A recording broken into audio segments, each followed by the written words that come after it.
Bonjour à vous toutes et à vous tous. Je m'appelle Frédéric Messier. Je suis chargé de projet en transfert de connaissances ici à l'IURDPM, l'Institut universitaire sur la réadaptation en déficience physique de Montréal, qui est un partenaire du CRIR, le Centre de recherche interdisciplinaire en réadaptation du Montréal métropolitain. Bienvenue à cette conférence du CRIR organisée par nous, ici, notre équipe à l'IURDPM. Cette conférence est intitulée Améliorer la vie des adultes avec un AVC. Elle sera présentée par Marika Demers. Marika est ergothérapeute et professeure adjointe à l'École de réadaptation de l'Université de Montréal.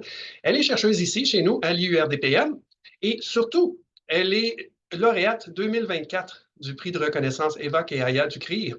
Ça, c'est un prix qui récompense un début de carrière prometteuse en recherche. Le prix Eva Keaya, pour mémoire, est un prix décerné chaque année à un membre du CRIR, une chercheuse, un chercheur, qui s'est particulièrement illustré pour sa contribution au développement de la recherche en adaptation-réadaptation, ainsi qu'à la mission du CRIR au cours de ses 7 premières années de carrière. Alors, Marika, aujourd'hui, est venue nous parler d'une initiative, parmi toutes celles qu'elle pilote, une initiative ambitieuse, rassembleuse, qui reflète bien les qualités qui lui ont mérité le prix l'an dernier. Alors, sans plus tarder, Marika, à toi la parole. Ça nous fait très plaisir de t'accueillir.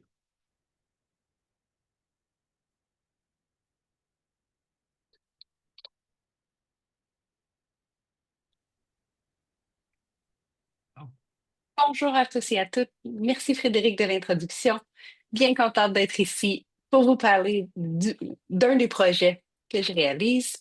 Donc aujourd'hui, parce que c'était une conférence carte blanche, je me suis permise de présenter des choses un peu différemment de ce qu'on peut le faire habituellement dans des conférences de recherche.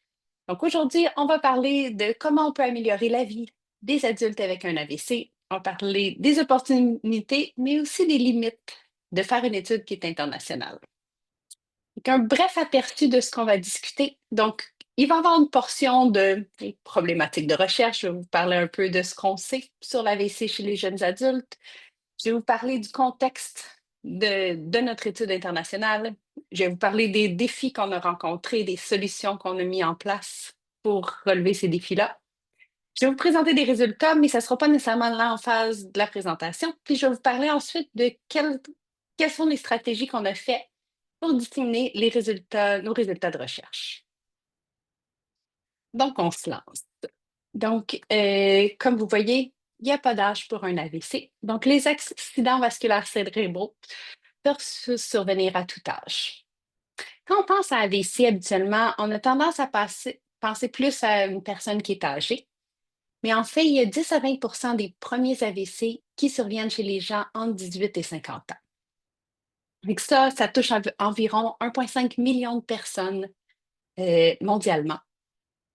Puis, malheureusement, l'incidence des AVC chez les plus jeunes est en hausse au niveau mondial, malheureusement. Et on ne va pas se le cacher, l'AVC, mais ça bouleverse une vie, peu importe l'âge. Mais par contre, plusieurs des jeunes adultes, des adultes qui ont eu un AVC sont confrontés à des défis qui sont supplémentaires en raison des exigences puis leur rôle à ce stade-là de leur vie. Donc, spécifiquement, si on regarde quels sont les défis pour les adultes avec un AVC, mais par rapport aux personnes qui sont plus âgées, les jeunes avec un AVC ont souvent un emploi. Ils ont des responsabilités familiales, s'occupent des membres de leur famille, puis ils ont souvent un mode de vie actif qui dépend d'un fonctionnement cognitif et d'un fonctionnement physique de très haut niveau.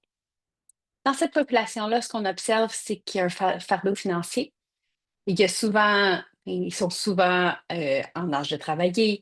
Il y a des impacts au niveau familial aussi. On voit aussi qu'il y a un haut taux de dépression, puis une faible qualité de vie chez les gens qui ont un AVC. Puis le retour au travail, le taux de retour au travail est très bas dans les 12 premiers mois après un AVC. Et que ça crée des défis puis des besoins qui sont uniques en réadaptation, puis aussi pour leur réintégration dans la communauté. Donc, il y a plusieurs efforts qui ont été déployés à l'échelle internationale pour améliorer la qualité de vie, puis la qualité des soins de l'AVC. Mais ce qui est de plus en plus évident, c'est que les adultes qui ont un AVC, ils manquent d'informations qui sont spécifiques à leurs conditions, qui sont spécifiques au fait qu'ils sont des adultes. Puis que souvent, les soins qui sont offerts, c'est des modèles de soins qui sont très axés sur la gériatrie et qui ne sont pas adaptés aux adultes qui ont un AVC. Fait qu'à ce jour, la plupart des travaux qui avaient été faits avant qu'on entreprenne notre étude voulaient on considérait les perspectives des adultes avec un AVC, mais ça a surtout été fait auprès d'adultes caucasiens. Puis ça venait beaucoup des pays anglo-saxons comme les États-Unis, le Canada, l'Australie. Puis donc, on n'avait pas une perspective internationale. Puis on peut assumer que ce qui se passe dans des pays avec des hauts niveaux de revenus, c'est pas nécessairement la situation qui est à travers le monde où est-ce que les systèmes de santé sont différents, la situation géographique, le statut socio-économique aussi peut varier. Donc, le projet dont je vous parle aujourd'hui, ça s'inscrit dans un programme auquel j'ai participé. Il y a eu un appel en 2020, pendant la pandémie, sur un programme de formation qui s'appelait les futurs leaders de l'AVC. C'est un programme qui a été mis en place par le World Stroke Organization, avec la Fondation mondiale de l'AVC. Puis leur but, c'était de recruter des professionnels puis des chercheurs, des jeunes chercheurs, puis d'offrir un programme de mentorat, un programme de leadership pour vraiment améliorer les connaissances, mieux comprendre les soins et quels sont les défis les systémiques en lien avec les soins de l'AVC. Donc, nous, j'ai été sélectionnée. Il y avait 35 candidats. C'était vraiment des gens à travers le monde. Vous pouvez voir sur les photos ici qu'on a vraiment une belle distribution géographique. Puis on a essayé d'y aller autant d'hommes et de femmes au niveau des participants. Puis nous, on était la première cohorte. Fait qu'on a été un peu la cohorte cobaye. On a un peu lancé le bail. Maintenant, ils sont rendus à la troisième cohorte des futurs leaders. Fait que ça incluait des formations. Il y avait plusieurs cours en ligne. Initialement, le but, c'était d'offrir des 2 semaines de formation en personne. À cause de la pandémie et des mesures socio-sanitaires, ça a pris finalement 2 ans avant qu'on puisse se voir en personne. Mais comme vous voyez sur la diapo, à gauche, on a toute l'équipe à Dubaï, puis on a présenté les résultats à Singapour au Congrès mondial de l'AVC. Et que ça, dans le cadre de ce projet-là, il y a eu un appel de financement qui offrait jusqu'à 4 bourses pour faire des études internationales. Puis, il disait le but de ces projets-là, c'était d'améliorer les soins de l'AVC ou la vie après un AVC.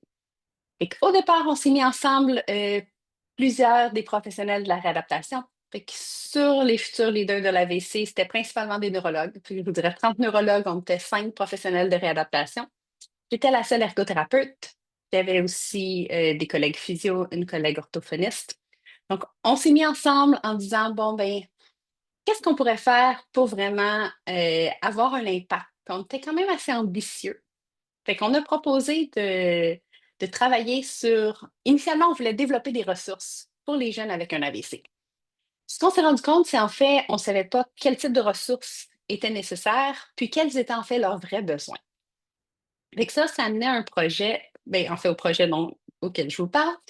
Fait que notre projet était d'identifier les besoins uniques des adultes avec un AVC dans des pays à différents niveaux de revenus, puis dans des contextes culturels très variés. Puis aussi d'identifier les besoins en éducation. Fait que si on voulait créer des ressources, bien, quels étaient les besoins en amont, quel type de ressources? Fait que c'est vraiment ça qu'on a été explorer. Donc, on a réalisé une étude internationale dans 9 pays. Puis on a principalement ciblé des gens qui ont un AVC. On ciblait des gens entre 18 et 55 ans. Donc ça, c'est ce qu'on a défini comme étant adultes. Puis on les voulait au moins avoir terminé la phase subaiguë et rapide de l'AVC. Fait que, on voulait éviter les 0 à 3 premiers mois parce que c'est une période qui se passe beaucoup de choses dans leur vie. Fait que ce qu'on voulait, c'est y aller beaucoup plus dans la réintégration dans la communauté. Puis on a ciblé des participants à partir de 9 pays. Et comment on a choisi les pays? Ben, c'était les membres de l'équipe de recherche. Donc, on a eu la Belgique, le Canada, la Croatie, Chypre, l'Égypte, les États-Unis, le Ghana, les îles Maurice, puis Singapour. et qu'on visait à avoir 5 participants par pays. Ça, on était très, très inclusifs dans nos critères d'inclusion, qu'on a utilisé des stratégies de communication pour permettre aux gens qui ont une aphasie de participer. Les seuls participants qu'on a exclus, c'est ceux qui avaient des troubles cognitifs sévères, donc qui ne pouvaient pas signer le formulaire de consentement ou qui auraient eu une autre condition neurologique, puis que là, ça aurait biaisé nos résultats. Et que la façon dont on a fait ça, la collecte s'est faite en une seule séance. Vraiment, initialement, on a commencé par faire un formulaire de consentement éclairé. On a collecté des données sociodémographiques pour pouvoir caractériser notre échantillon. Ensuite, on a fait des entrevues semi-structurées. Donc, on s'est basé sur un guide d'entretien qui était détaillé, qui était basé sur l'expérience vécue des gens qui ont un AVC. Les besoins qu'ils voyaient, sur les stratégies qu'eux trouvaient utiles pour répondre à leurs besoins individuels. On a parlé de leurs espoirs, leurs rêves, vraiment pour nous guider sur quels étaient les besoins. Fait que ça, selon le pays, la façon de faire et puis les normes socio-sanitaires, parce que ça, on a collecté les données en 2021, en 2022. Donc, on a fait parfois en personne, parfois par téléphone, parfois sur Zoom, puis que selon ce que les participants pouvaient faire. Ensuite, toutes les entrevues ont été faites dans la langue principale du pays. Donc, on a dû traduire tous les guides d'entrevue. Même chose, on a enregistré euh, toutes les entrevues. Ensuite, on a transcrit mot par mot tout ce qui était dit. Et ensuite, on a retransféré tout traduit en anglais pour pouvoir faire une analyse euh, thématique inductive. Donc, ça, d'habitude, c'est la partie dont on ne vous parle pas quand on fait de la recherche. On passe directement par-dessus les défis, puis on fait juste vous présenter les résultats, tout est beau.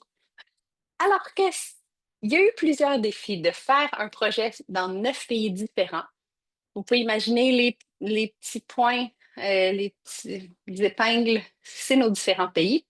Et que juste en termes de fuseau horaire, vous pouvez voir qu'on touche une bonne partie du monde. Donc, trouver une plage horaire commune pour ces 9 pays différents-là, c'était tout un défi. Fait que souvent, ça demandait à ce que la personne à l'ouest complètement fasse ça à 5 heures du matin, 6 heures du matin, les rencontres, pour que à Singapour, ça soit en fin de journée, comme souvent 7, 8, 9 heures le soir.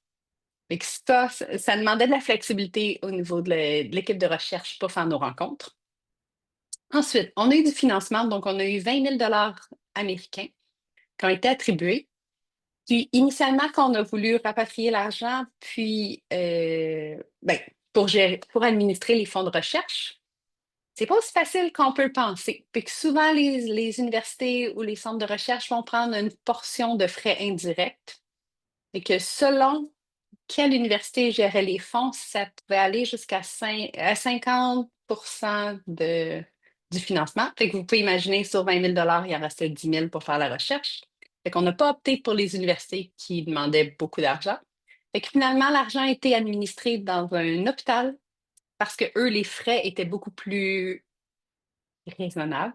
Fait que je pense qu'ils prenaient un petit montant, mais c'était nettement en dessous du 50.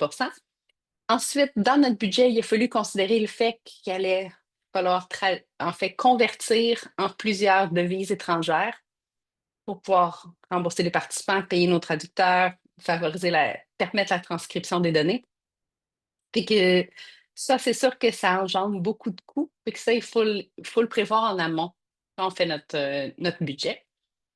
Ensuite, on a dû faire affaire avec 9 comités d'éthique différents pour faire reconnaître le projet. Puis vous pouvez imaginer que chaque pays a ses propres législations, son système de loi, sa façon de faire, et qu'on a dû faire beaucoup d'ajustements. Fait qu'initialement, ce qu'on s'est dit, c'est, ben, on fait les entrevues, on les enregistre, puis on va utiliser les enregistrements des participants pour créer une vidéo, parce que les gens nous parlent qu'on voulait faire une vidéo. Mais ça, dans plusieurs pays, le fait d'enregistrer pour faire de la diffusion qui c'était pas dans nos objectifs de recherche, c'était à côté.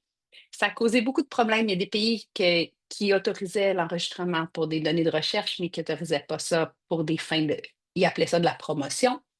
Certains comités d'éthique permettaient ça, mais comme c'était un formulaire séparé. Fait que les gens pouvaient participer à l'étude, puis ensuite, ils pouvaient consentir à utiliser les données. Puis finalement, on a trouvé que la qualité des vidéos d'un pays à l'autre était beaucoup trop variable, fait que finalement, on ne l'a même pas fait. Mais ce qu'on pensait qui allait prendre quelques mois a finalement pris entre 6 et 9 mois pour avoir les comités d'éthique. Certains comités d'éthique, on doit payer. Fait que ça, c'était pas une pratique auquel j'étais habituée de devoir débourser pour avoir l'évaluation scientifique puis l'évaluation éthique. On a dû, ben, comme je vous disais, traduire dans la langue des participants, faire de la formation. Fait que le fait qu'on ait un orthophoniste qui faisait partie du projet vraiment nous a aidé à former tous les personnels de recherche qui étaient impliqués pour s'assurer qu'on soit le plus inclusif possible, qu'on utilise des stratégies qui permettaient aux gens de pouvoir participer. Fait que parfois, les participants, ben, ils pointaient, ça leur prenait plus de temps de trouver les mots, ben, on s'adaptait à nos participants. Puis il y a eu, ben, c'est ça, beaucoup de formation du personnel nécessaire pour s'assurer que tout soit uniforme. Et que ça, si vous êtes intéressé à lire les résultats détaillés, je vous laisse le code QR avec l'article qui a finalement été publié. Fait qu'un autre de nos défis a été de publier. On voulait publier dans un journal de neurologie. Puis, ben, c'est un défi parce que les neurologues ne sont pas nécessairement habitués aux méthodes qualitatives. Fait qu'il y a eu beaucoup de méconnaissances au niveau de nos réviseurs qui disaient, ben, pourquoi vous utilisez pourquoi vous utilisez des phrases qui veulent dire c'est ce que les participants veulent dire, pourquoi vous ne faites pas juste créer des statistiques, là, où sont les statistiques dans ces données-là? Fait que, on a trouvé ça très drôle. On a aussi dû s'adapter puis éduquer nos réviseurs pour dire que, en fait, ça, c'est le standard dans le domaine en qualitatif. Notre échantillon était suffisant, puis vraiment pour mettre l'emphase là-dessus. Et que si on parle de résultats, premièrement, ben, chaque adulte avec un AVC a une expérience unique de son AVC, a une perception de sa récupération, puis des espoirs. Fait que ça, c'est vraiment, chaque personne est vraiment est unique.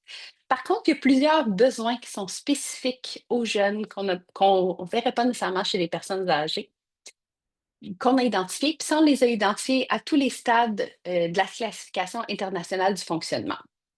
Et ce qu'on a vu comme besoins centraux, en fait, c'était qu'on a vu des incapacités, des limitations au niveau de l'activité puis de la participation. Puis on a aussi identifié des facteurs personnels et environnementaux. Mais ce qui était au cœur dans tous les pays, c'était l'impact au niveau des études ou du retour au travail, l'impact au niveau non seulement de la personne qui a un AVC, mais sa famille et ses proches, et l'impact au niveau des relations sociales. Si je vous donne des exemples, l'impact de l'AVC, ça s'étend aux familles, aux proches. Fait que nos participants ont parlé de relations tendues, des conflits, une perturbation de la dynamique familiale, puis des problèmes avec la garde d'enfants qui ont été fréquemment signalés. Souvent, les membres de la famille ont dû pallier ou assumer davantage de responsabilités familiales pour compenser le manque d'indépendance, pour prendre soin des enfants, par exemple, pour faire les devoirs, c'était maman qui faisait les repas, ben là, papa doit trouver une façon de faire. Bien que le soutien de la famille était bénéfique, puis la volonté des membres de la famille d'offrir du soutien, souvent ce que les gens nous ont rapporté, c'est que ce soutien-là, en fait, ça diminue à long terme. Fait que oui, au début, les gens étaient très, très motivés, très supportants, mais avec le temps, c'était plus difficile.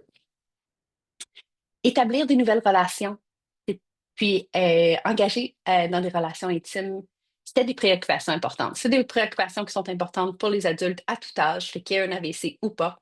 Mais ça, nos participants nous ont rapporté que c'était important. On a 3 participants qui venaient de l'Égypte qui nous ont expliqué en fait qu'eux avaient honte de leur handicap, puis qui préféraient, fait qu'eux ont choisi de s'isoler socialement plutôt qu'être vus avec des incapacités. La plupart de nos participants, on en a eu environ 93 qui ont indiqué qu'ils n'étaient pas en mesure de reprendre leur mode de vie pré-AVC, leur mode de vie qui était très actif. Ils nous parlaient de retourner conduire, faire du sport, voyager, sortir avec des amis. Fait que ça a été des problématiques qu'on a vues à travers les 9 pays. Ce qu'on remarque aussi, c'est qu'il y a une forte prévalence d'incapacités qui est invisible, des déficiences, des handicaps qu'on ne perçoit pas. On peut penser à des atteintes cognitives, on peut penser à de la fatigue qui demeure puis qui persiste dans le temps. On peut parler de dépression, d'anxiété, beaucoup de crainte de refaire un AVC dans le futur. Puis plusieurs participants nous ont parlé d'une détresse psychologique qui était exacerbée par l'isolement social, par des difficultés au quotidien qui sont rencontrées, en particulier sur les activités de plus haut niveau. La capacité à retourner au travail, reprendre les relations sociales. Fait que tout ça contribuait à cette détresse psychologique-là. Puis les participants nous ont aussi parlé que, en fait, la population était très peu sensible au fait que les AVC peuvent arriver chez les jeunes. Fait qu'il y avait beaucoup de pression externe. Donc, quelqu'un rentre dans un taxi, puis elle a de la difficulté à dire où elle veut aller. Puis le chauffeur de taxi s'impatiente. Mais voyons, t'as 30 ans, comme, t'es pas capable de me dire où tu vas aller. Fait que, puis elle a dû dire, ben, j'ai un AVC, j'ai de la difficulté. Et que ça, c'est des défis que les gens rencontrent au quotidien. Fait que je vous mets deux citations de nos participants. Donc, le premier, elles sont en anglais. Je vais les dire en anglais, mais si vous voulez, je peux vous les traduire aussi. I'll be honest right now, I don't have friends. I cannot relate anymore because I cannot really do things, regular things, the same way my peers are. Donc ça, c'était un homme trans qui provenait des États-Unis. Une femme d'Égypte nous a dit, When I'm laughing or joking with my friends or family, I suddenly remember my disability. I stop laughing and then I start to cry. They think I'm mentally unstable. I refuse to take antidepressants. I don't want drugs. I want to be normal. Donc, si je vais en français, le premier participant nous disait, ben, pour être honnête, maintenant, j'ai pas d'amis. Je n'arrive pas à rentrer en relation avec les autres. On n'est pas à la même place, la même façon que mes pères le sont. Puis la deuxième parle de quand je ris ou je fais des blagues avec mes amis, je me rappelle tout d'un coup de mes incapacités. J'arrête de rire, puis je commence à pleurer. Mes amis pensent que je suis mentalement instable. Je ne veux pas prendre des antidépressants. Je ne veux pas de médication. Je veux être normale. Donc, on a pu identifier plusieurs besoins en termes d'éducation qu'on a classifiés en termes de 4 priorités. Fait que la première priorité, c'est que, en fait, les gens ne savaient pas qu'un AVC pouvait arriver chez les jeunes. Plusieurs se sont présentés aux urgences, puis ils n'ont pas été pris en charge parce que le personnel médical ne suspectait pas que c'était un AVC. À cause de l'âge de la personne. Fait qu'ils ont fait plein de tests pour voir, ben, est-ce que c'est de la drogue, c'est de l'alcool. Et que ça a pris beaucoup de temps à créer des délais. Et que certaines personnes qui auraient pu être des candidats à la thrombolyse n'ont pas reçu la thrombolyse, par exemple. Ils voulaient savoir non seulement ben, qu'un AVC peut arriver chez les jeunes, mais aussi l'impact que ça peut avoir dans leur vie. Plusieurs pensaient que ça rentrerait dans l'ordre rapidement, quelques semaines, puis voilà, il y avait juste besoin de se reposer, puis il allait récupérer. Il aurait aimé pouvoir comprendre l'impact que ça peut avoir au quotidien, puis différents parcours, puis des profils de récupération. Une deuxième priorité qui a été identifiée, c'est bien tout ce qui est prévention de l'AVC. Comment on fait pour soit prévenir en amont avant qu'il y en ait fait un, ou comment prévenir d'en avoir un deuxième maintenant qu'il y en a un premier. Il vous laisser être capable de reconnaître les signes puis les symptômes, ainsi que mieux comprendre les causes de leur AVC.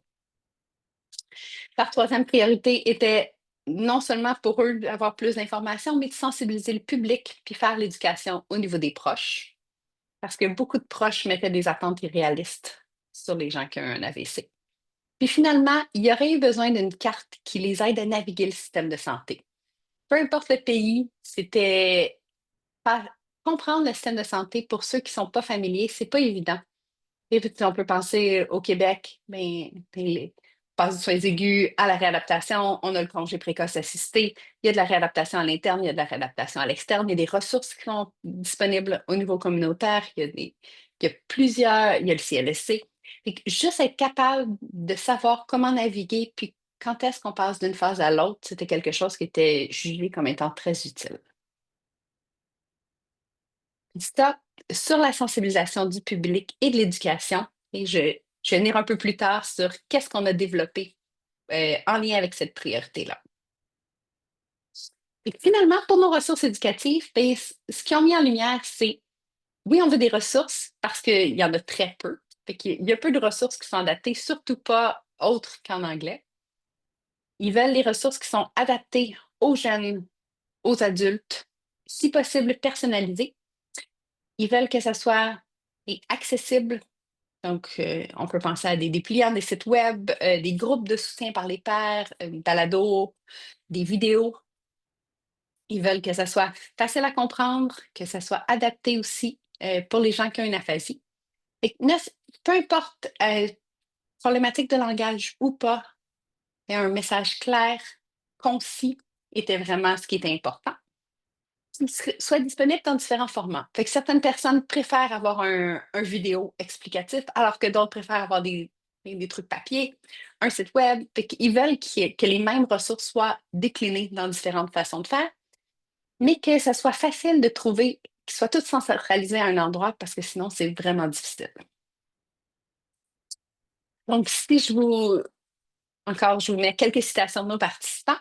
So, you try to look for information, but it's a fire hose of information out there. You don't know what is applicable to your condition and what is not.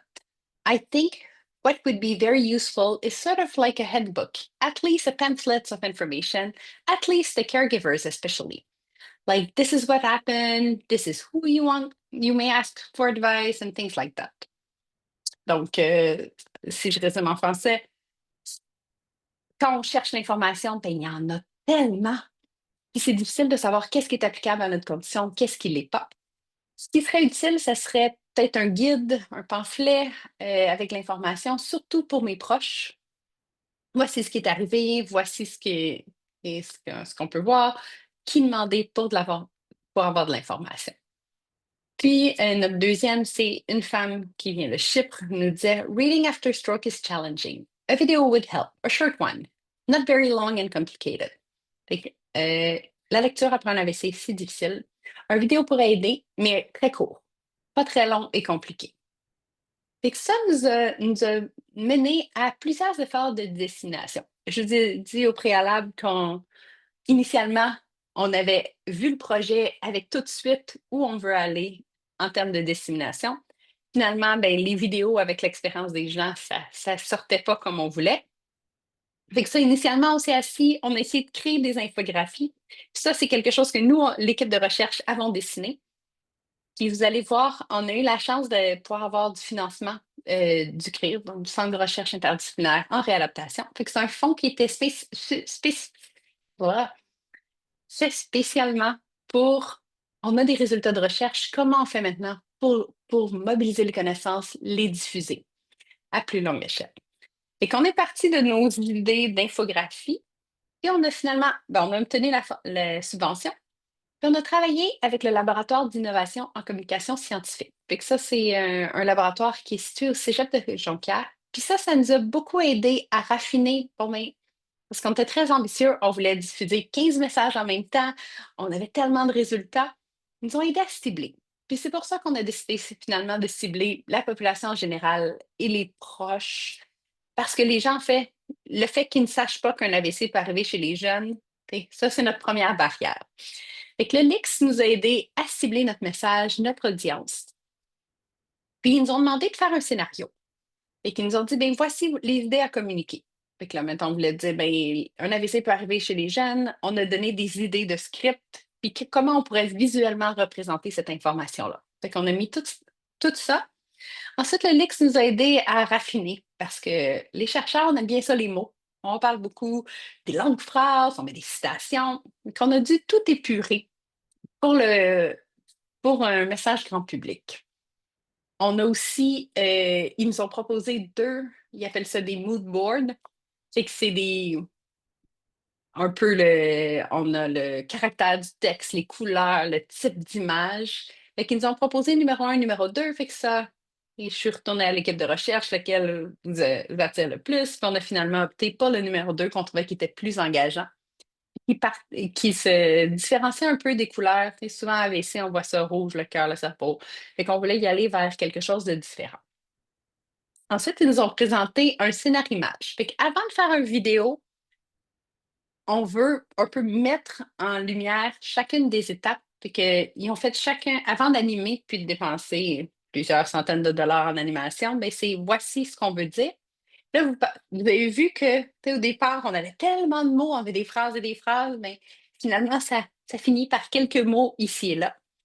Fait que ça, ils nous ont proposé le scénario-image. Fait qu'on a fait beaucoup d'allers-retours, autant avec le mood board, l'ambiance. On voulait, on voulait que nos participants, que ça paraisse qu'ils ont des incapacités, parce que ce qu'ils voulaient pas, c'est que tout le monde soit beau, puis moi, je marche avec une canne, moi, j'ai le visage qui est tombant. Fait qu'ils voulaient que les personnages dans la vidéo reflètent qui ils sont aussi. On les a éduqués sur l'accessibilité, les choix de police, les contrastes, pour s'assurer que ça soit plus facile à lire. Puis vous allez voir quand je vais vous présenter la vidéo tout à l'heure, tout est sous-titré puis c'est optionnel de mettre le sous-titrage ou non pour faciliter. Fait que ça, c'est ce qui nous a mené à une vidéo, puis on voulait aussi faire une infographie. Donc ça, vous pouvez voir, vous allez revoir aussi des images, des vidéos. Puis ça, le fait qu'on a une équipe de recherche interdisciplinaire, puis qu'on a plein de pays, bien, on a pu la traduire dans plein de langues. Fait que ça, c'est un exemple de ce qu'on a mis sur les médias sociaux. Fait que ça, c'était fait pour, par exemple, Instagram, fait que pour passer d'une image à l'autre. Fait qu'on on est très loin de l'infographie que je vous ai montré au départ, qui avait vraiment plein d'informations. Fait que si je vous montre maintenant une vidéo de sensibilisation. Quand on pense à un AVC, on l'associe généralement à une personne âgée. Mais un AVC peut survenir à tout âge. Un cas sur 10 survient chez la population âgée de 18 à 50 ans, touchant 1,5 million de ces individus chaque année dans le monde. Le nombre d'AVC est en augmentation chez les jeunes adultes qui sont confrontés à des défis uniques dans la vie de tous les jours. Plusieurs jeunes adultes ayant vécu un AVC sont incapables de reprendre leur mode de vie actif et de mener à bien des activités quotidiennes telles que travailler, conduire, faire du sport, voyager, s'occuper des enfants ou sortir avec des amis. Chez les personnes qui travaillaient avant de vivre un AVC, 40% ne sont pas en mesure de reprendre leur travail un an après l'événement. Ce ne sont pas seulement les personnes qui subissent un AVC qui sont affectées, mais aussi leurs proches. Les défis auxquels cette population est confrontée sont souvent invisibles et peuvent avoir un impact sur les activités quotidiennes et sur les relations. Après un AVC, les individus peuvent ressentir de la fatigue et des difficultés à se concentrer, à résoudre des problèmes, à faire plus d'une chose à la fois ou à gérer leurs émotions. Les AVC au sein de la population de 18 à 50 ans doivent être une priorité pour notre système de santé et pour la recherche. Nous devons trouver des solutions et mieux soutenir les jeunes adultes vivant avec les conséquences d'un AVC ainsi que leurs proches. Des ressources sont disponibles pour la population de 18 à 50 ans ayant eu un AVC et pour leurs proches. Quand on pense à... Fait que le vidéo, on a pu le diffuser à la Journée mondiale de l'AVC. Puis que ça, on a décidé de le coïncider le 29 octobre à chaque année, c'est la Journée mondiale de l'AVC. Puis on l'a vraiment diffusé largement sur les réseaux sociaux. Et vous pouvez aussi, n'hésitez pas à diffuser, utiliser l'infographie, utiliser le vidéo de sensibilisation pour le partager. On a eu plusieurs bons coups avec ce projet-là, fait qu'on a eu la chance de présenter à plusieurs conférences, on a pu ouvrir le dialogue. Mais on a aussi plusieurs défis, autres que ceux qu'on a eus en amont. Initialement, on s'est dit, on veut faire un symposium sur les jeunes avec un AVC, puis on voulait mettre l'emphase sur l'interdisciplinarité en réadaptation, l'expérience vécue des gens. Fait qu'on a soumis à une conférence parce qu'on voulait vraiment faire un symposium avec des femmes en réadaptation, des gens qui ont eu un AVC. Puis, on a reçu une confirmation que oui, notre symposium avait été accepté. Puis finalement, quand on a regardé le programme, ils ont accepté le titre, puis ils ont remplacé tous les conférenciers qu'on avait proposés par des hommes neurologues, puis pas de réadaptation. Puis il y a finalement eu un symposium pour les jeunes avec un AVC, avec une emphase très, très médicale, qui n'était pas du tout notre perspective à la base. Puis je pense qu'on a fait suffisamment de vagues qui ont fini par m'inviter à modérer la session, mais c'était pas du tout l'image qu'on avait en tête. Fait qu'il y a encore beaucoup de barrières à briser dans le monde médical pour reconnaître l'importance de la vie après un AVC, de la réadaptation, puis d'autres professionnels que juste le corps et médical. Ah, ça, c'était la réalité. Fait que ce projet-là a mené à plein de belles opportunités. Fait que ça, ne serait-ce que d'avoir pu côtoyer les autres futurs leaders. Puis on a une passion commune pour l'amélioration des soins de l'AVC. Fait que ça, c'est un réseau de contacts incroyable des professionnels qui sont dédiés.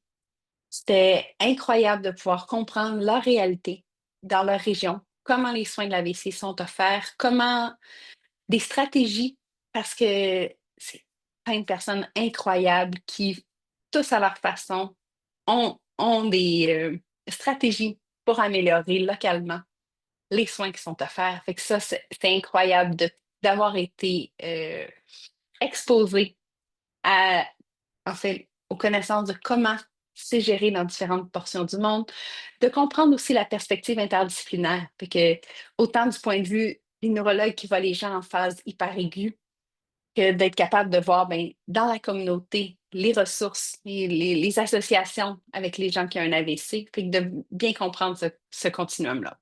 Fait que ce projet-là, ça demeure avec des collaborations qui, au-delà du projet, au-delà d'avoir réussi à publier notre article, et on demeure avec cette équipe incroyable-là. Puis à chaque fois qu'on a, on a des expériences de recherche qui sont, puis des intérêts similaires, fait que souvent on peut se croiser dans des conférences, fait que c'est tout un plaisir de pouvoir continuer à les côtoyer. Fait que ce que je retire de cette expérience-là, c'est en fait, au départ, on voulait tous être très, très collaborateurs, fait qu'il n'y avait pas de personne qui dirigeait l'équipe. Ça faisait qu'on n'avait pas de direction. Ça faisait que c'était difficile de s'assurer que les gens restent sur ce qu'ils doivent faire juste pour écrire la demande de fonds. Fait que ça prend un chercheur principal qui dirige l'équipe, qui s'assure de faire les rencontres d'équipe, qui s'assure que les gens font ce qu'ils devraient faire. Et un projet comme ça demande du mentorat. Fait que nous, on a été chanceux. Je reconnais surtout la contribution de professeur Julie Bernhardt, qui a fait plusieurs études internationales, qui nous a aidé aussi à s'assurer que le projet initialement soit vendeur puis attirant, parce que c'est l'organisme subventionnaire, c'est pas nécessairement des gens de réadaptation qui comprennent l'emphase. Fait que ça, le fait de mettre notre projet d'un point de vue qui est attirant, peu importe quel est notre background, notre profession. Et que ça a beaucoup aidé d'obtenir du mentorat, d'établir des rôles et des responsabilités claires dès le départ pour toute l'équipe de recherche, puis d'identifier tout de suite un plan de publication dès le départ, de s'assurer de mettre des échéanciers, puis quand les gens ne respectent pas les échéanciers, c'est de revenir. Puis oui, il y a eu des fluctuations. Plusieurs de mes collaborateurs font de la clinique, et qui encore, plusieurs patients font des cliniques. Et la recherche, c'est secondaire. Avoir des échéanciers, faire des suivis, c'est important pour s'assurer que tout le monde, que le projet puisse bien avancer. Puis, je pense la leçon que je tire, c'est ça prend du temps de changer les pratiques. Fait que, c'est un pas à la fois. Mais il faut garder en tête qu'on ne pourra pas changer les choses du jour au lendemain. Fait que je vous laisse en remerciant mon équipe incroyable de collaborateurs, les mentors qu'on a eus, puis le financement autant des leaders de l'AVC, de l'Organisation mondiale de l'AVC, que le CRIR qui a pu nous aider à financer et tout ce qui était diffusion de connaissances. Fait que je vous remercie. Puis on va arrêter l'enregistrement, puis on va pouvoir faire la période de questions.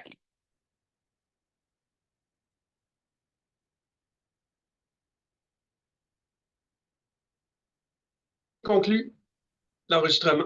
C'est ce qui conclut l'enregistrement. Alors, est-ce qu'on enregistre toujours, ma collègue Sandra? Je ne crois pas. Sinon, juste au cas, je vais quand même le dire, avant la période d'échange, puis afin de conclure l'enregistrement, je rappelle que le diaporama présenté par Marika sera partagé. Vous recevrez les instructions pour le télécharger avec le formulaire d'évaluation de la conférence qui sera envoyé là sous peu. La présentation est enregistrée, bien sûr, pour les personnes qui l'auraient manqué. Elle sera déposée prochainement sur le site web iurdpm.ca. On vous invite bien sûr à répondre au questionnaire d'évaluation pour nous faire part de vos commentaires. On les lit très attentivement, on les partage avec la chercheuse et puis on en tient compte dans l'organisation de nos prochaines présentations. Et je vous invite aussi à vous abonner à notre infolette si ce n'est pas déjà fait. Un code QR sera inclus dans le courriel, c'est jamais très compliqué. Alors sur ce, merci à tous et à toutes. Au plaisir de vous accueillir de nouveau dans un événement ou une conférence de l'IURDPM. À la prochaine.